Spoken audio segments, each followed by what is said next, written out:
keessa seenan qaba sabaaf duutee ati arrabni lafee qabu lafee nyaatee cabsaa yaa nama dhugaa sababan dhaabatee dhoksu hin kallatti malee citu dhugaa waaqaaf lafaa si gaafa naguma yoomsii fafaa hiiqiin kalee gota manaa baaftee lubbuu hedduu nyaattee kaan jiraatti dhabansiiftee dhalootatti deebite gallee ciisuu salphinaa yaa warra sabaaf laata lubbuu lafeef dhiiga isaanii gubbaa deemnee as geenye nu warri lubbuun jiru gamtaan kaanee falman harkoota gabrummaa ofirraa darban.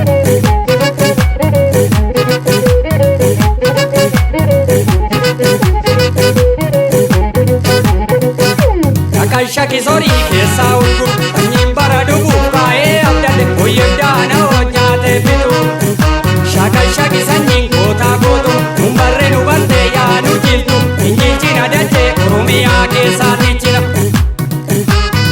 shaki sorii keessaa gingilchi sirraasee suna waammadhu shaki sorii keessaa urgufi dhiigaa sararree eegganna biyyaa shaki sorii keessaa urgufi baraan cunqurfamaa dhiinaan baannu waan nuuratti shaki sorii keessaa urgufi bichiri mormashi yoo biraa sorii reeffashi shaki sorii keessaa urgufi dubbiin bara kana isa durii caalaa gargari shaki sorii keessaa urgufi odaanni salammiin oromoon daganne shaki sorii keessaa urgufi acheef daadhii dhabne shaki sorii keessaa urgufi galteerra fi komookoo shaki sorii keessaa urgufi galleerraaf nugumaa isaanii ganne shaki sorii keessaa urgufi colkaatti jechirraa cirii dubbiitu dubbii dhalee shaki sorii keessaa urgufi odaannisa malkanyoota isaanii shaki sorii keessaa urgufi gubaa qabna garaadha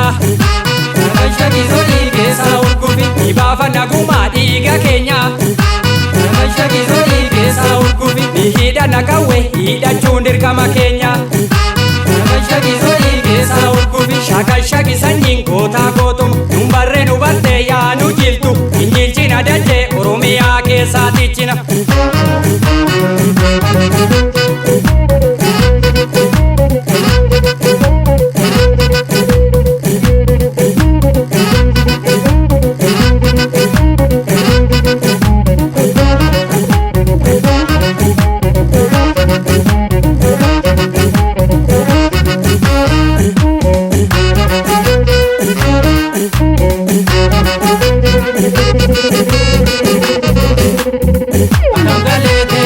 Injifannoo nu watanii dhiiga qeerroof qarreen galmalituu dagatanii Akkamgalee teenya.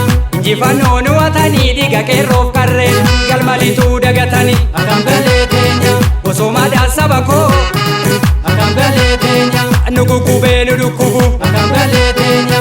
Fayyaa fakkaanne kolfina Akkamgalee teenya. Shiraan nu qooddu gargari Akkamgalee teenya.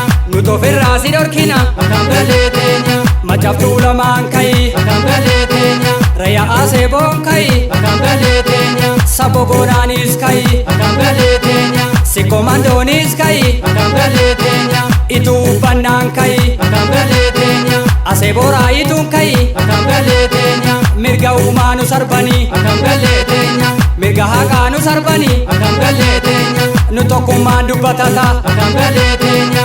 Akkamgalee teenya. Injifannoo nu watanii dhiiga qeerroof qarreen galmalituu dagatan